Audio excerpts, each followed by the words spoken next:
there were, moments I was like, oh, wow, she looks a lot like me. I was surprised that you were watching Clayton's season. I saw it on your Instagram story. I don't know why I was surprised. I assumed you watched Matt's season, obviously, because you guys are friends.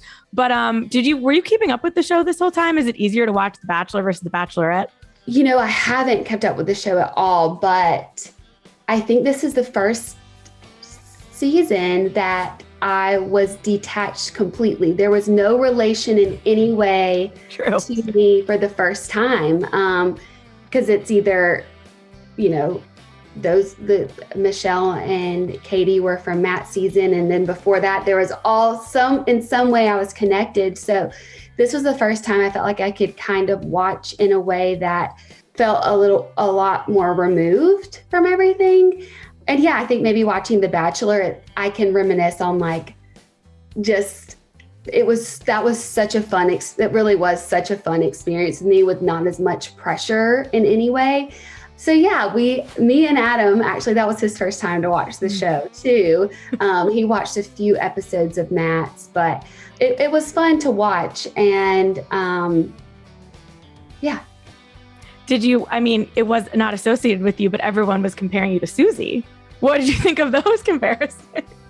There were, moments I was like, oh, wow, she looks a lot like me. So Adam and I definitely saw it, and I think she's beautiful. So it was a compliment for sure. But she's probably one of the people that I feel like has looked the most like me that people have compared me to from the show. So yeah, I think it's a compliment for sure.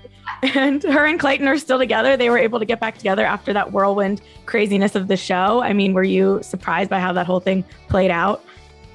Oh, I was definitely shocked. I did not see any of that coming. But look, everybody wants the people on the show to be happy. And were there some unfortunate moments? Absolutely. And do I feel like things could have been handled better? Yeah, of course. But I think with so many people having different opinions, nobody really knows what happened and why things were handled the way they were. And so I just really try to give people grace on that show because I know that it needs to be given, and there's a lot of opinions going around. And it seems like, Clayton and Susie are really happy. And also like Rachel and Gabby I thought like they were all so amazing. And so I'm really excited for them. And I hope that they have a great experience. I know. Do you have any, I know you obviously don't know, but none of us know how that's going to work with two bachelorettes, besides that everybody likes both of them. Do you think do you just have high hopes? Do you have any thoughts on how you think that's going to go? Yeah, I have no idea how that's going to go. And I hope that they can lean on each other. I really hope that they are able to support each other through it, not be, pitted against each other in any way. I think we as a society should be way past that as a form of entertainment. Mm-hmm. So I really hope that it's a way that they get to support each other and both have an equal chance to find love. But do I know how that's actually going to be done? I have no idea. But I'm sure that they'll figure it out. And yeah, I have high hopes that it goes great for them both. I mean, talking about Clayton's season just made me, and obviously the fantasy suite was such a big thing. And for your season, it was a big thing. It always is. Is there any way to go about that without it turning into something for people on that show? What advice would you give to a bachelorette of how to navigate the fantasy suite specifically? Just because I feel like more and more that part of the show has become less private and more headliney and just so much talk around it. Yeah, I mean, I'm like, I really don't know what to say. Yeah, that's fair too. Because it's like, you have to just,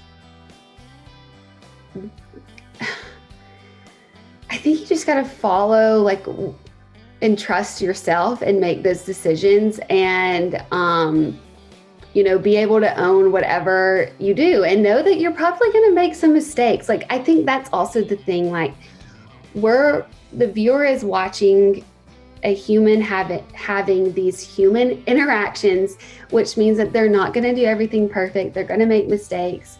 and in a very unnatural situation, which Right. is what makes it, I think, so entertaining, and why you see people do these things that seem like so extreme, because it is a pressure cooker of a human experience. And so I think to just be able to stand by the decisions that you're making, know that they are your own, and really just follow your gut and then your intuition of what's the best, and explore that however you may.